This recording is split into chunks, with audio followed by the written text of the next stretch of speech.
Hi everybody, this is Kyle Baldwin, and today we're going to try doing a basic block cycle in real time. The way that I tend to do it is the layered fashion rather than pose to pose. So I'll be working with individual channels of the movement and eventually arriving at the finished poses when it's all said and done. So to get started here, I'm going to do 24 frame block cycles. So frames 1 and 25 will be the same pose, but I'm never going to see frame 25. So I'll be working with it, but eventually we'll turn that off and we'll see. And the first thing that I'm going to do is just try to get this down where contact frames are. That's pretty good. It's good to put the hips down so that they look a little bit snug. And then what I can do is just sort of round these numbers. These numbers are only meaning anything to me.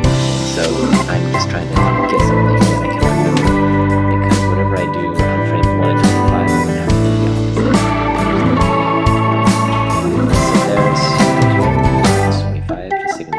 I'm including the up and down movement. The lock on the ground, so the pose is pretty good there. I'll go ahead and say the key. Got auto key on, so the key will make save as I move. This should work now to sort of cross-country skier. And what I'm going to do here is just sort of remember is to set the Z translations to forward and back leg to linear, and that's going to be easier to lock the feet down later. I'm going to cycle the curves here. I've got my cycle windows sort of torn off because I'm going to be using them quite a bit. And there we have the first part of the block cycle. So the next thing to do is just try to figure out what is the passing frame. It is the foot on the ground, the halfway mark between the two contact frames. This foot's going forward, so I'm just going to save the frame and rounding it up. Whatever's happening at frame 7 for one, that's going to be happening at frame 18. And I'm not worried so much about if that's the perfect height or perfect pose, because this is just trying to get some movement going.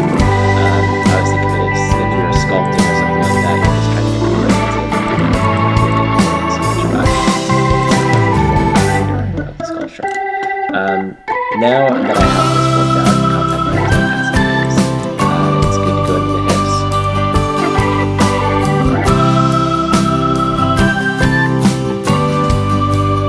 So for the hip animation, you can approach it any way that you feel is the most intuitive. For me, when I look at a walk cycle, I see the up and down movement as the most obvious step. It's the least important characteristic. So to establish the up and down movement, I'm going to try to figure out first where that contact frame is here at 13. And what I find is that 1 or 2 frames before the contact frame is when the hip is in the high position. So I'm just going to get there and save a keyframe. And whatever's happening at frame 12 is also going to be happening at frame 24 to make the cycle work. So now, as the foot's gone down on the ground, it's ready to receive the weight of the hips. So I'm just going to pull that down, and now you'll see the first little up and down movement. You can look at the graph editor here to see what the hip curve looks like, and we can cycle that. And in cycling that, we should be able to see a repeating kind of effect. There's a little stutter there. That's because we're playing frames 1 and 25 together. That'll go away when we only play with 24 frames. So let's just assume that we're happy with this. We can always change it later. The next thing to do is to think about, that's a little bit of the weight, what's happening with the overlap? What's the root of the overlap? And here at the contact frame, the hips will probably be rotated back like so. Whatever's going on in frame 13 is also in frame 25. And as the weight falls forward, pivot forward, so you see that forward movement happening. And I think it's good sometimes to get like a little bit of offset between it.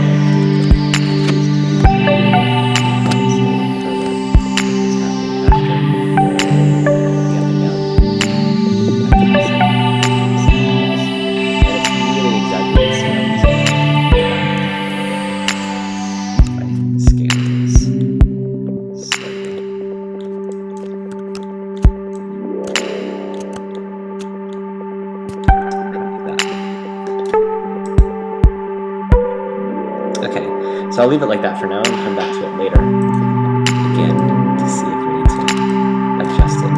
Most likely we will. So the next thing I'm going to do, that's sort of dealing with the weight. The other thing to deal with is the locomotion. And in the locomotion, I'm thinking about the swinging of the hips. What is it that's making that foot go forward? And the root of that movement is happening here in the hips. So I'm just going to give it a little bit of a pivot there. And whatever's going on at frame 25 is also going to be here at frame 1. Sorry, that's frame 7. And at frame 13, I'll have the opposite because the other foot is forward. So minus 15. Let's see what that looks like. Right, so you start to see a little bit of this. With the locomotion just behind the cycle. And whatever's going on here at the contact frame, we're going to have something happening at the passing frame. And there's a number of ways you can move in sequence. Make them go down like so. I want to do something a little bit dynamic and kind of animated feeling. So I'm going to lift the hips up to accentuate the lifting of the foot up. So whatever I have here at frame 7, I'm going to have the opposite here at frame 19, minus 7. And then whatever I have at frame 7 is also going to have to be further on down the cycle. And I've already sort of worked out that that is going to be frame 31. So I can just save the keyframe here, move that on down to frame 31, and cycle. Alright, the last thing here that's really important to do is to think about the weight shift, because when all the weight is on this foot, the hips are going to have to be over that foot, and you can start to see that sort of line getting worked out there. So I save the keyframe there. Frame 19, I can do the opposite.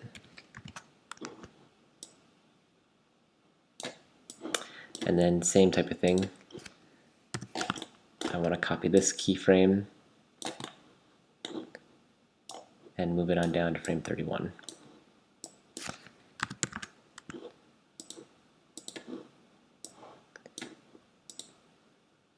Alright, so everything's really exaggerated, and this isn't a bad time to sort of pull back, make everything slightly less big. It's good to make it big in the beginning because you can at least see it working, see how it's happening, and then just pull back slightly. About 70% on these, but again, you just sort of feel it.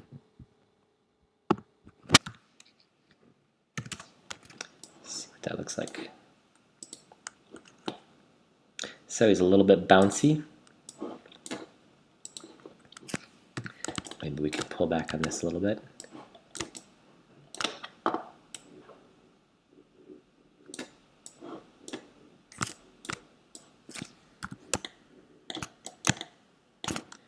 Slightly less up and down movement. Maybe that's too much. Take it out.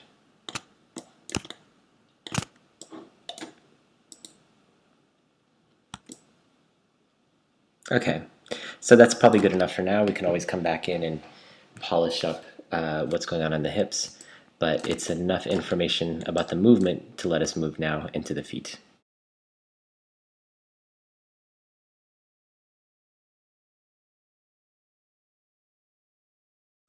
Okay, so moving now to the feet. It's easier just to choose one foot to work with, and then you can copy and paste the animation of one to the other. That's one of the nice things about working on cycles. So I'm going to pick this one because it's in front. And here is where the contact frame is, and I want to get this sort of heel-toe kind of action happening. There's going to be the heel on the ground and the toe up here, but about 2 frames later is when the foot will be flat on the ground. So I'm going to save a keyframe for that first. And then right at the contact frame, I can do that. I'll fix these intersections later. I'm more of a fan of sort of the old school rigs. I don't really like the reverse foot too much. It's just a personal preference. But use what feels good for you. And I'm saving the translation in Y and the X here because that feels to me like the last time I'm going to see the foot flat on the ground like that. Now I can lift the heel up. I can rotate the foot. Now there's some advantages to using the reverse foot setup to do this, but those advantages give you some disadvantages in other areas. I just find this to be the lesser of two evils. So there you go. That's the first part, and it doesn't really feel like it's got a lot of thrust to it. And part of what happens here is that once you lift up the foot right there, you lose a little bit of what makes it push off the heel, push off the ground. So if I grab these curves here and move them back, I can reestablish a little bit of the thrust of the foot there. Then what I also need to do is once the foot's in the air, it's better to give it a little bit of hang time. So what I initially did by using these linear curves here when the foot goes flat on the ground works in that moment, but when the foot's in the air, it doesn't work as much. So I'm going to break these, make them flat tangents like that, and even give the foot a little bit more hang time here in the back.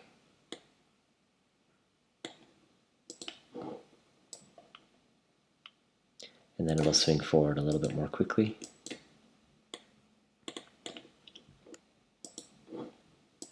Same thing here with the rotation of the heel. Let it even overshoot a little bit. That means we're going to have to fix these so that when we cycle the curves, there's not going to be like a bump right there.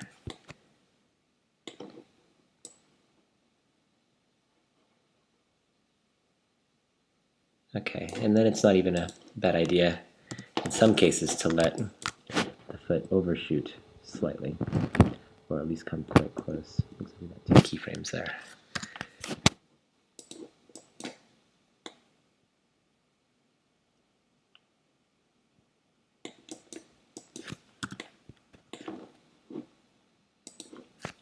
And that also means that the toe can come up a little bit here.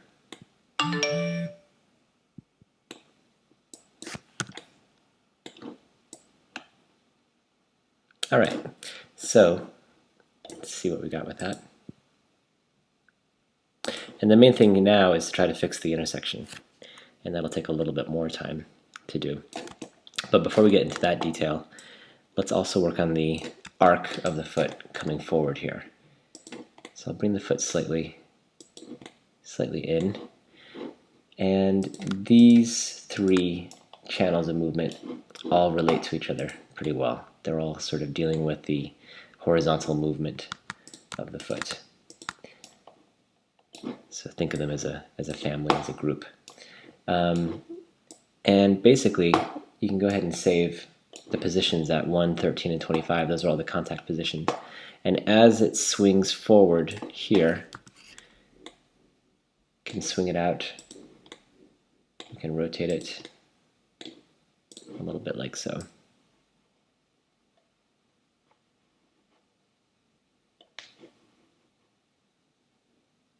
All right.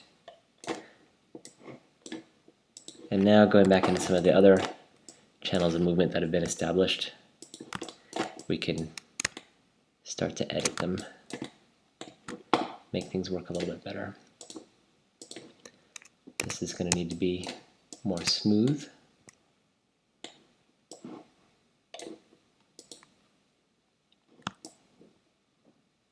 Okay, so that's sort of working. Still some intersections. We can fix that with the toe movement right there. And then the rest of the intersections will be minor, and I tend to leave those for the very final kind of finessing stage.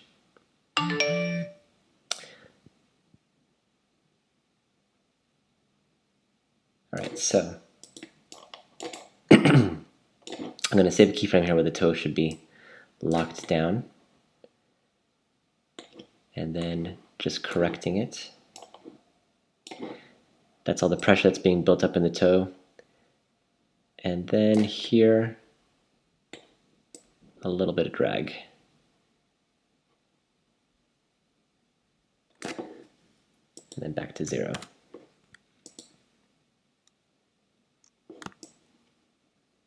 Okay, so that feels good enough for now. And it's a good idea to just make sure all of these curves are cycling, because what we're going to do is copy and paste all the animation from this foot onto this foot. So I'll switch over to the dope sheet, and I'm just going to delete all the animation that I've made for that one foot, because I can now copy and paste it. This is the good foot here.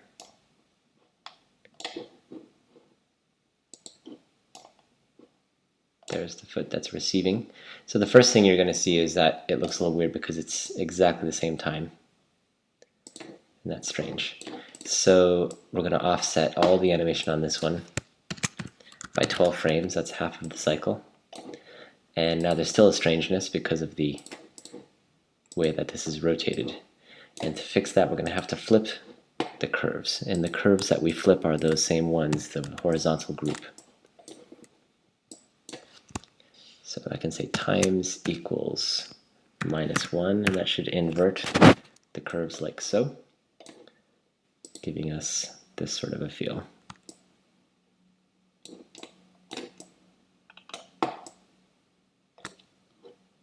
And now I'm going to leave the lower body and move up to the upper body and get that worked out.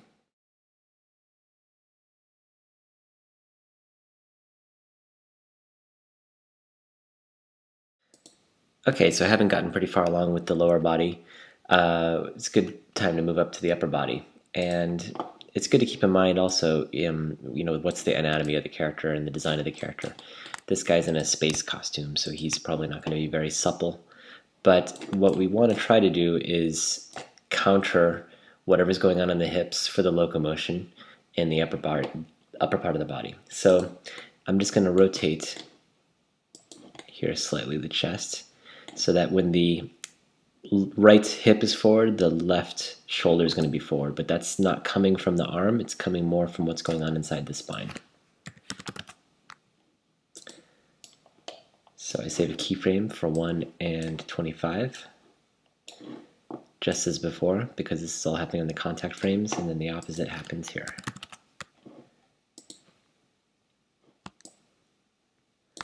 Same thing happens, getting some opposition in the Z rotation of the hips and trying to get an opposite type of feeling happening there. And probably even just stabilizing him is going to be okay, so he doesn't feel too overly loose. But again, that depends a lot on what the style of the character is. So taking a look here in the graph editor, same type of thing, copy and paste this keyframe here and send it off onto frame 31. Now we can grab all these curves and we can cycle them. I've lost my cycle windows, so I'm going to have to open them up again.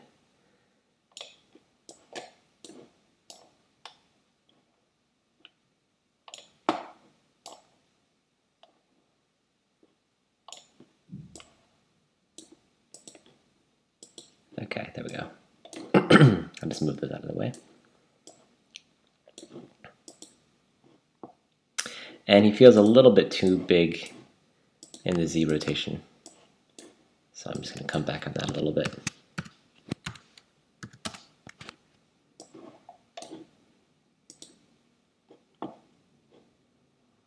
All right. And we'll do a little bit of overlap. A little goes a long way, so try not to overdo it.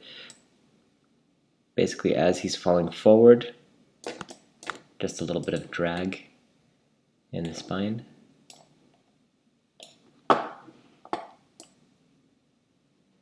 As he's coming backwards,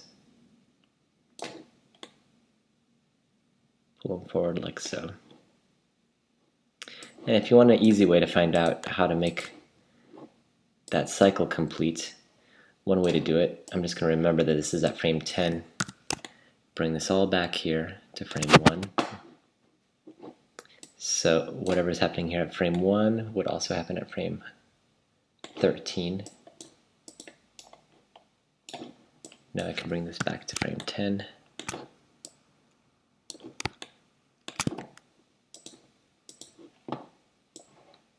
It's always good to check just by checking that frames 1 and 25 are the same, so when you go back and forth between 1 and 25, there should be no change happening on screen. So there's a little bit of overlap. And now it's probably a good time to just change that to 24 just so you can see how it feels without playing 25, which is the same frame as frame 1, so you're not going to see the same frame twice. Okay. Now going into the head,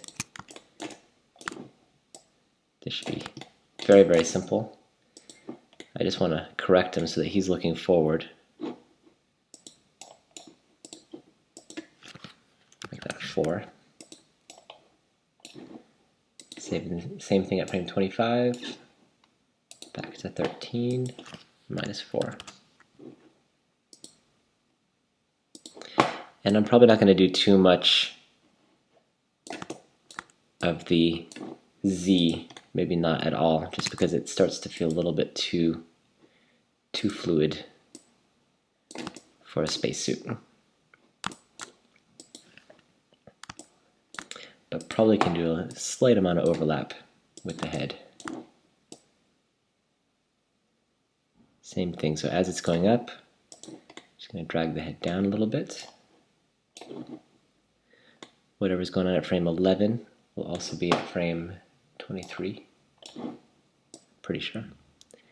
And then as he's dropping down there,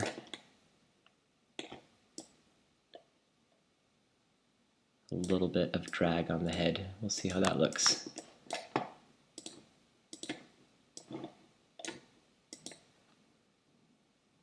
And it's probably just a little bit too much. So we'll back up from that a little bit.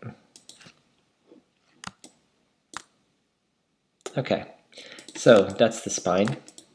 The last thing to do here, before we've gone through everything, is a little bit of work on the arms. And just like the feet, it's not necessary to do both.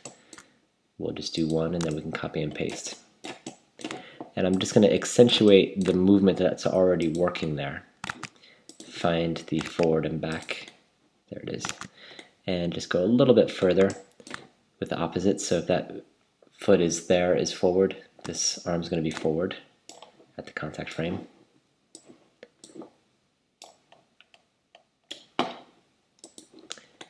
Frame 13, just bring it back slightly.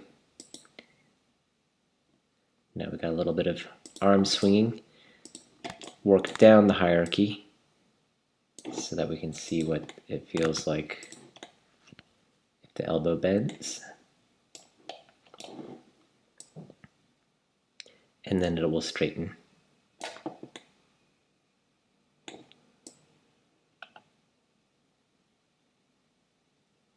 It'll stay straight.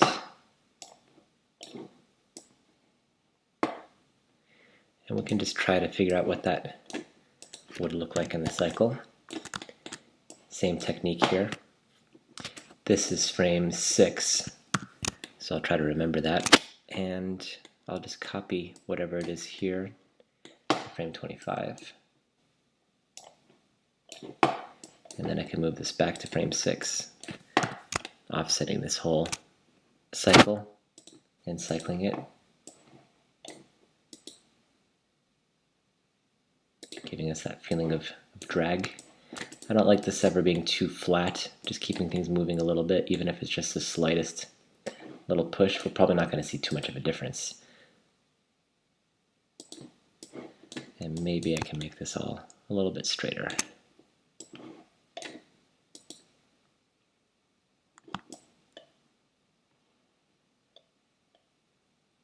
Okay, and I can finally go into the wrist and work a little bit on the overlap here.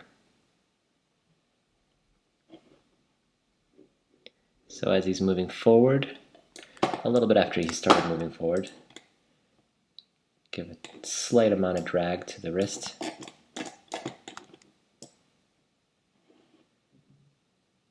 And the opposite there.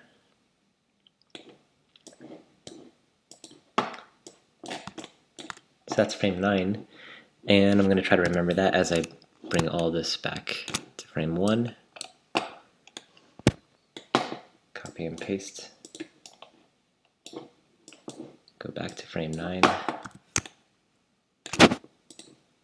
and cycle it. And that just feels a little bit too soft.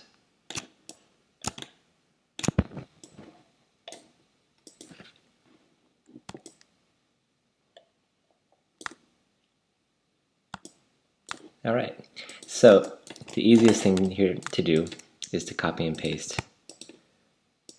all of these controls onto all of these controls. And that's what's good for the dope sheet. First I want to make sure everything is cycled. Then I can switch over to the dope sheet,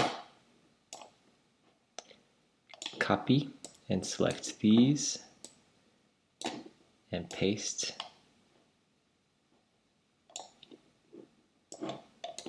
Same type of thing as before. I have to offset all of these curves by half of the cycle. It's 12 frames.